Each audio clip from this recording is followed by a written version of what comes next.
Welcome to Middlesex Moments, the news and information program produced by Middlesex Community College. I'm Stephen Minkler, Academic Dean and Lead Campus Administrator at the college, and your host. As always, Middlesex Moments comes to you from the radio studios in the Center for New Media, located on the main campus of Middlesex Community College in the city of Middletown. The purpose of Middlesex Moments is to give you a glimpse into the programs and services offered by Middlesex Community College.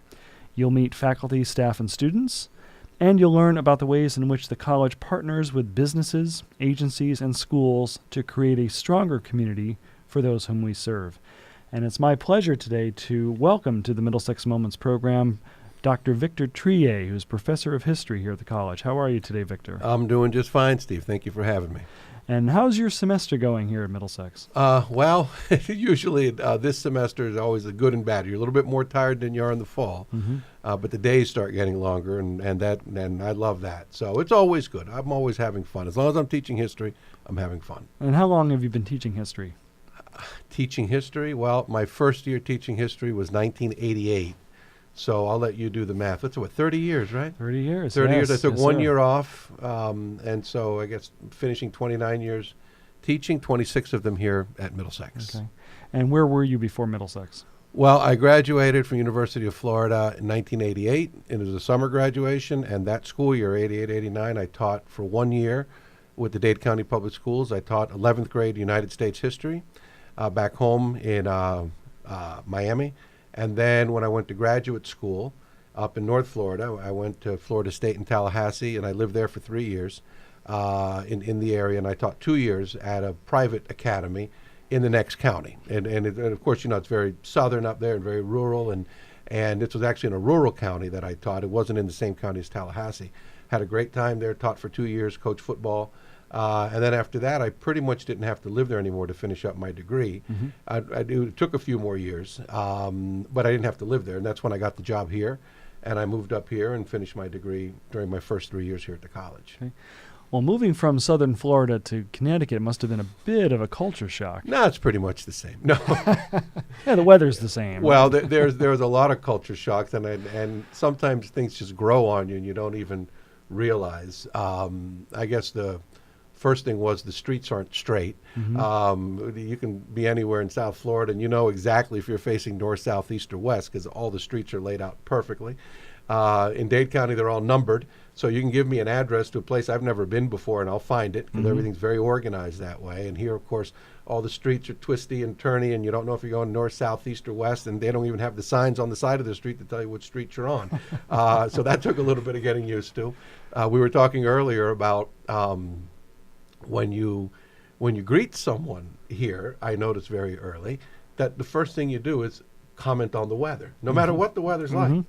It's like if I see you down the hall, first thing you say, it's going to snow tomorrow. Oh, yeah, I heard we're getting 8 inches. It's like, so anyway, how are you? Or it's a nice day today. Yeah, it sure is. I love the sun. So how's everything? So you start out every conversation. And, of course, you know every weather person on TV by name. Yes. And you have your preference. And you can even be snobby about that. You know, I only watch this weather person or that weather person. It's a whole different lifestyle here. That's for sure. And of course, you have a change of seasons. They both have their positive and negative, I suppose. Right. But you lived here in Middletown long enough to say that you are now a nutmegger, I think. Oh, I think there's no question about that. And I think I've always been curious about culture and local culture wherever I am, whether I was in the Deep South or whether I'm here. And so I was able to absorb it. And you know, and even the weather, and you know, I learned very quickly there are different types of snow, and there are conditions under which it is too cold to snow, and so I've become kind of an expert on the snow now. Well, it has been 26 years. I'm turning 52 this year, so it'll be half my life I've been living in Connecticut and half my life that I've been employed by the college. Okay. So I've been here half my life. Wow, quite a long time. Yeah, it sure is. Well, we have to take a quick break, and actually when we come back, Victor, we're going to talk about Victor Triay's work here at Middlesex Community College and an interesting project that he worked on this past summer at Florida International University, where Victor Triay did an oral history involving Brigade 2506, a brigade that helped with the Bay of Pigs invasion of Cuba back in the 1960s. So more on that when we come back to Middlesex Moments. Please stay tuned. Welcome back to Middlesex Moments, coming to you from Middlesex Community College. This is Steve Minkler, and I've been speaking with Dr. Victor Triay, Professor of History at Middlesex Community College. And Victor, last summer you were involved in a really interesting project working down at Florida International University on an oral history related to the Bay of Pigs. And what was this all about? Well, we actually did it over the past 2 summers, the summer of 2016 and 17. Florida International wanted to do an oral history with veterans of the Bay of Pigs invasions, our side of the invasion. And most of my research and publishing has been about Cuban exile topics. I have the book on Operation Pedro Pan. I have one on the Bay of Pigs, the fictional series, and all of that as well. And someone, gave them my name and put them in touch with me. And so in the summer of 2016 and 2017, I spent at the Bay of Pigs Museum in Little Havana, which, of course, I'd been to before. Mm-hmm. And I basically sat interviewing veterans from the invasion from our side, for 2 summers. And we interviewed more than 100 people. And I believe it's probably the largest collection of Bay of Pigs interviews anywhere. And most of the guys that I interviewed were in their 70s, some in their 80s, a couple even in their 90s. Mm-hmm. I interviewed one who was 94. And so it was just a fascinating 2 summers. Of course, the Bay of Pigs invasion was a very big event in my community growing up. It happened 5 years before I was born. But growing up, you knew who was in the invasion. And, whoever was in the invasion, you didn't have to call it Bay of Pigs. You just said, where I grew up, the invasion. Mm-hmm. And you knew who was in the invasion and who wasn't. There was a lot of respect for the people who took part, although they were betrayed and the invasion was unsuccessful. They've always been revered figures. And, of course, I had a book on it, my second book, and then I also wrote the fictional series, which the backdrop is the invasion. And then I got to do this, which was fantastic. And at one point I said, boy, I wish I'd done all these interviews before I wrote those books. But then I thought again, I said, no, it's better that I didn't, because I would have never finished writing the books. Right. Because I learned so much. And, whenever I've been introduced in a speaking engagement or anything else as an expert on the Bay of Pigs, no, I'm a student of the Bay of Pigs and of Operation Pedro, because every time I sit with somebody, I learn something I didn't know. Yeah. And, of course, in today's world, people market themselves as experts when they probably really aren't. I try not to do that, because I was humbled by how much I learned from these people. And, of course, it was fun. I mean, we're in the middle of Little Havana. My parents live in Coral Gables, so I stayed with them. It was probably a 15, 20-minute drive at the most. And, of course, the most dangerous part of being in Little Havana is the food, because there's something called the frita. Mm-hmm. Right, which is basically a Cuban hamburger, mm-hmm. which is really great. And you only get them in Cuban places, and in most places they don't even make them that good. But the mecca of fritas, yep. It's this little tiny place called the El Rey de la Frita, the king of the fritas, which is like maybe 50 yards from the Brigade Museum. And so I would go there every single day for lunch, and friends who would come see me, or if I had to meet with someone, I'd always tell meet me there. So I got nicknamed My Office by a couple of my friends. And so I probably gained 20 to 30 pounds in the process. So, but it was a lot of fun. It was very, very rewarding. Great.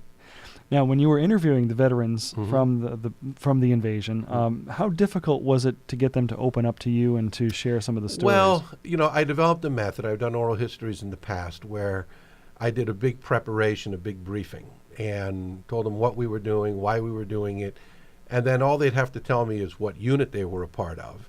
And then I would basically just say, I want you to tell me this, and when your unit was here, because I knew where they were. All they had to tell me was what they were part of. And that seemed to refresh their memories after many years.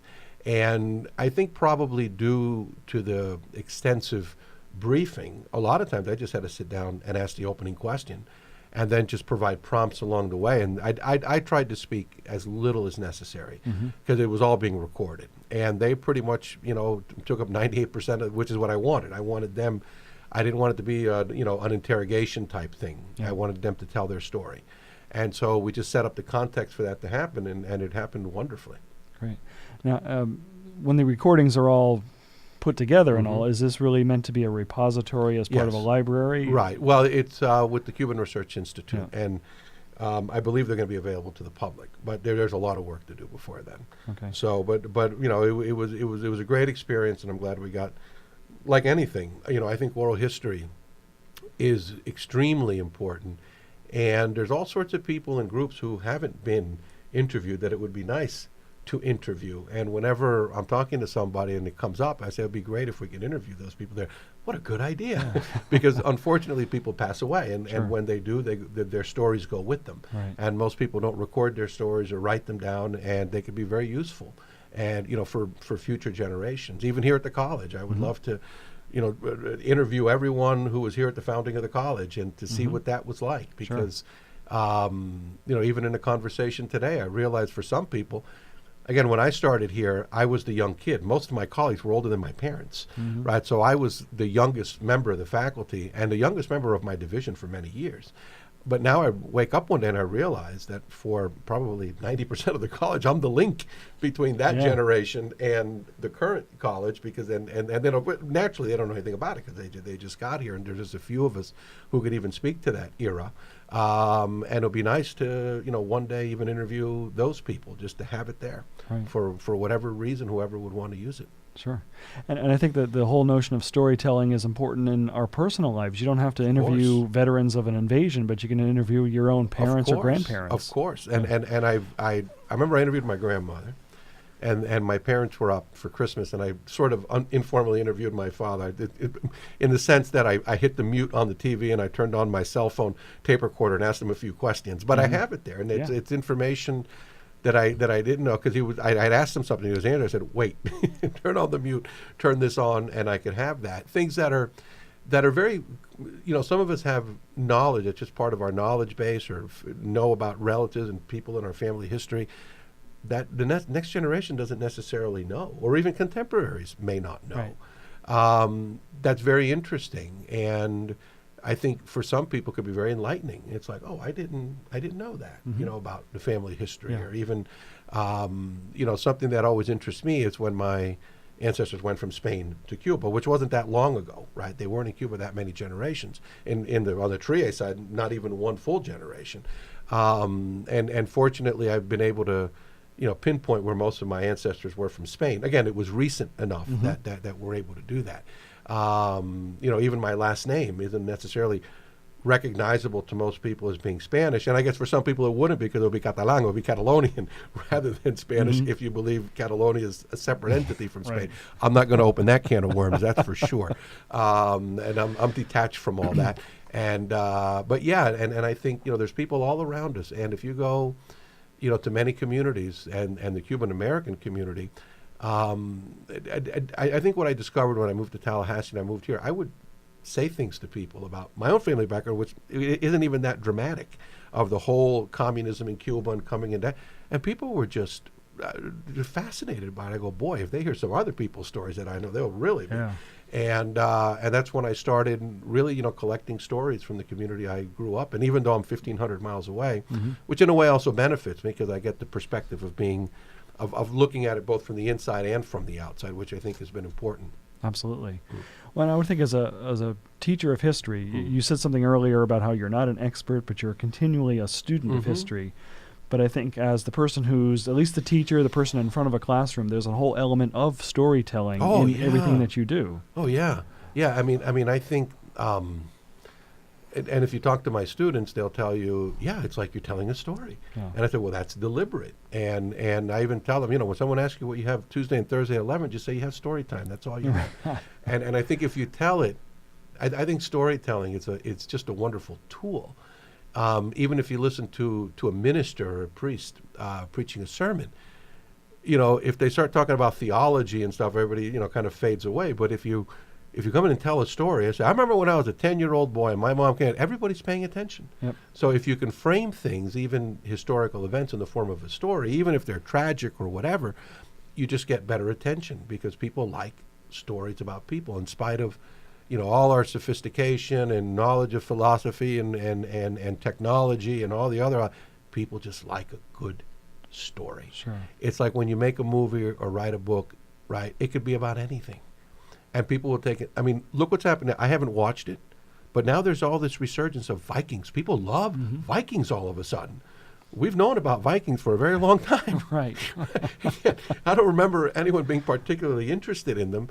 The people, they're always a curiosity, but not Why? Because somebody put together TV series and stories about Vikings, but made good stories, good human stories, and put it in that context. And all of a sudden, you have this renaissance of of Viking history and culture and all of that stuff for whatever reason. I mean, the Vikings were also very violent people, and there's a very, very, very much a dark side. But nevertheless, it's amazing how a good story can animate almost anything.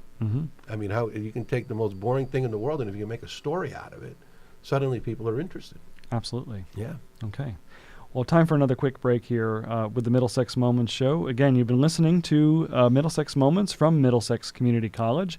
More with Dr. Victor Triay after this short break. Stay tuned. And welcome back to Middlesex Moments from Middlesex Community College. This is Steve Minkler, and I've been speaking with Dr. Victor Triay, professor of history here at the college.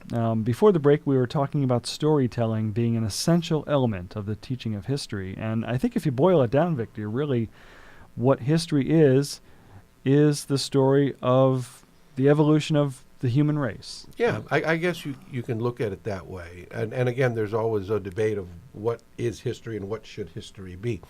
Whether it's political history or military history, or what role should social history take. And I think you have to cover all of that, at least in the courses that I teach, which are very general courses. But it's something you could make a lot of fun. And I think at this level, first couple years of college, I always view these as the light a fire years, right? Get people enthusiastic and motivated. And so I've always thought the more interesting you can make a course, the better. And the more interest a student can take, and the more they can sit at the edge of their seat, there's a learning that goes on there, because education isn't training. Education and training are two different things. And I think that barrier, it has been, I don't know what word I'm looking for, but it has been broken in some cases. It's almost like we started looking at education as though it were training. And really, I've always found education, the greatest benefit is learning how to learn, right? In some cases, it's what you learn. If you're in medical school, you better learn, the different diseases and anatomy and all of that.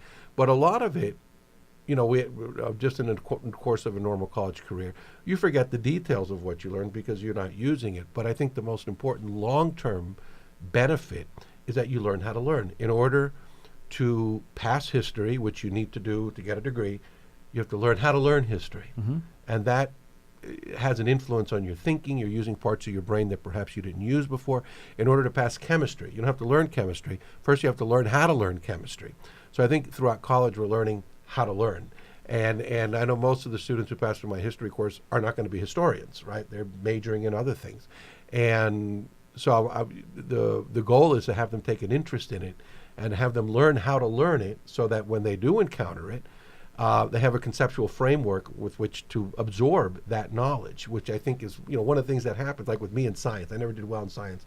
I never learned how to learn science. So whenever I'm presented with something scientific, I feel this defensive-ness go up, because I personally somehow got a passing grade without learning how to learn it, right? So I think the more you learn how to learn, the more educated you're going to be. That's what makes you, I think, an educated person more than anything else. Right.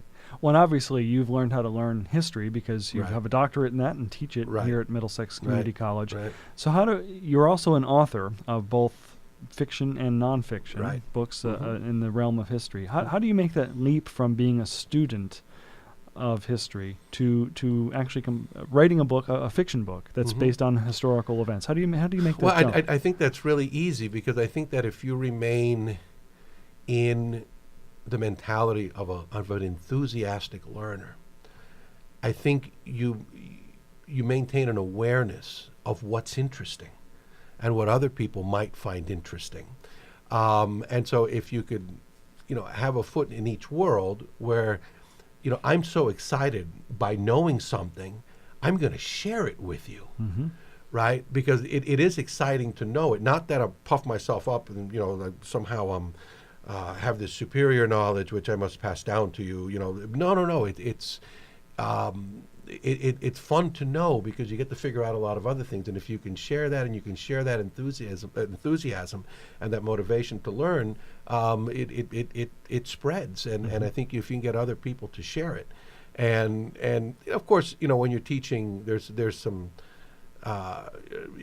acting going on, I think, too, because you have to keep it interesting. Not acting, but you're putting on, and every now and then I'll stop and I'll say, "You're so lucky, You realize that 99.9% of the world doesn't know this, and you know this, especially when it comes to something like World War I. I think I probably spend more time on ancient Rome and on World War I than I do anything else, because I think they're both that important. And so I'll take my time and go in detail about the causes of World War I, going back to the 1870s, right? And when I'm done, I said, now, you probably know more about the cause of World War I than most people who fought in World War I. And it's incredible how easy it is for people to get enthusiastic if you frame things right, if you present things right, and if you show that you, as the teacher in that moment, are motivated and are fired up and are excited about this stuff, because it's that important. Not that it's light or humorous or anything like that, but just and I think students get a sense of empowerment when they learn, and I like for students to walk out of my class feeling empowered, like they know something they didn't know before, and something important. And you can apply that to any class, not just history. You can apply that to a physics class. You can apply that to a psychology class, and I think that's underlies a lot of what we do, is to give people that feeling of empowerment, not only because they possess knowledge, but because they learn how to learn it, right? And I think that's what keeps students going, that they have that. Yep. And I think that's a great motivator, and I think that's the number one thing we need to do, here at this level, the first 2 years of college, is to provide motivation. Sure. Which you can't measure that. No. You can't put that into a report, right? You can't check boxes on that. That's just pure instinct. Either you know it's there or it's not there. Right. Well, I mean, you've taught at Middlesex Community College for 26 years, thousands of students. So without naming names, any student jump out at you, a student story, somebody maybe who is particularly motivated by... Oh, yeah. I mean, I've had students that have, gone overseas, and students who are a good number who are local teachers. But my kids going to school locally, it says, my teacher had you as a teacher, and that's very common. A few of them are history teachers here and there that you hear of, and it's just a great thing. I would say the best thing about living in a town like Middletown, and again, I grew up in a big city, but it's a city in more than in the Los Angeles style, or just sprawling, where you have your little world in there. But when you live in a place like Middletown, which is a great place for many reasons, one of which, when I go out, and my kids used to drive them crazy when they were little, people everywhere you go, because I've taught a lot of people in this county, and especially in this town. So, and of course, you're right, there have been thousands. Sometimes I'll recognize them. Sometimes I won't, but I'll be somewhere and I'll see somebody looking at me a certain way. That's probably a former student. It usually is, because they'll walk up there and say, you probably don't remember me, but I had you back in 1997 or something like that. And it's a nice feeling. It's a nice feeling. And I have a lot of fun when I'm teaching. I really do. That's good. I really do. I always tell my students at some point in the semester, or I often tell them, I don't know if I do it with every class, but what I tell them is true, is that when I'm the happiest moment of my entire week, always, is when I go up to that podium getting ready to start class. It's just a lot lot of fun for me. And I think we're really fortunate to have you do that here at Middlesex, which is fortunate fantastic. that you guys keep me around. Well, I want to put together a couple thoughts for you in our final few minutes here on the air, which is to put together the idea of teaching of history and empowerment and storytelling with the veterans that you talked to from Brigade 2506 on the Bay of Pigs invasion. And you talked about how you did a lot of your homework and really just kind of led them into telling their story. Right. How empowering was that to them to be able to share some of that information? Maybe you mean the veterans? The veterans, yeah. Well, there were so many that each one was a little bit different. There's some people who've told their story 100 times. Yeah. Others who were known figures in the community, but there were more than a few. Both when I did my oral history book, which I did those interviews in 1999, and on this occasion, there were some people who told their story for the first time. And I think one of the interesting things is that I really asked a lot about their lives prior to the invasion, because none of these were professional soldiers or anything like that. Yeah. Very few of them had ever been in a military context. Most of them were middle class. And of course, what they did afterwards. And I've always thought the most interesting thing, and since I'm from this background and my parents and grandparents also, you had mostly these just normal middle class people living in a small country that nobody paid attention to all of a sudden, finding themselves in camps run by the CIA and invading Cuba, and then some of them later even, a small number, but nevertheless, being in Vietnam and their whole lives all of a sudden, just from one moment to another, just took this different trajectory, whether you were in the invasion or not. Because, my parents, Cuba was virtually part of the United States. And so my mother's father went to the Petty School in New Jersey from the age of 11 to 18, which is a boarding school. It was a military school back then. My aunt went to the Sacred Heart School in Philadelphia. My dad would spend his summers at Culver Naval Institute in Indiana when he was a teenager. They would always, go to Miami Beach for a vacation. I don't know why, because the beaches in Cuba were much nicer. But anyway, I guess it was to do something different. And everything's going along normally. Then all of a sudden, they're refugees with $50 and 3 sets of clothes. Yeah. And in my novel, I put something that was true. It wasn't the case in my family, but I know for other people it was, where the main character is working as poolside at a hotel that his family used to stay at, right? And now all of a sudden he's working at the pool, and it's incredible how something you had nothing to do with can radically change your life. Carlos Lehder, who teaches at Yale, he wrote his famous memoirs, right, about his experience as a Pedro Pan child coming from Cuba.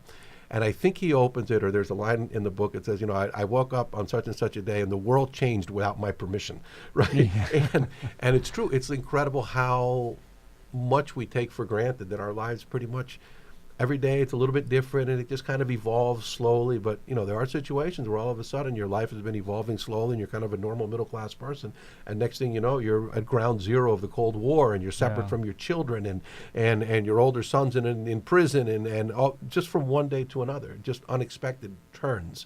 But that's how, life is for some, in some cases. Yep, their history changes right there. Their whole personal history changes. Yeah. And again, one of the things that I've liked doing in my research is because I know the personal stories. I knew the personal story first before I ever studied it in a political and historical context, right? So you kind of grow up with these stories, some of which are very outside of your own experience. Even our parents' lives in Cuba were very, very different from ours here, right? And then, you always know the stories when they came from Cuba and all the trouble, whatever. And then you go off to college and you take a course or you read a book, and suddenly you're reading about the White House and the United Nations and all these things that had to do with what happened to your parents that you never even thought had anything to do with it. And so but then you go back and you say, okay, now I got somewhere to put that story. And those stories are very powerful. And so, what I've written so far in my life has been based on those stories. Great. Well, Dr. Victor Triay, Master Storyteller and Professor of History at Middlesex Community College, thanks for joining me today on Middlesex Moments. Thank you, Steve. Okay, and thank you all for joining us for another edition of Middlesex Moments. We're really glad you listened to us. And as always, you're welcome to visit us in person at our main campus located at 100 Training Hill Road in Middletown, or at our Meriden Center located at Platt High School, 220 Coe Avenue, where we offer afternoon and evening classes 4 days a week. And of course, you can visit us online 24/7 at mxcc.edu. So until next time, from Middlesex Community College, I'm Steve Minkler. Hope to see you again soon.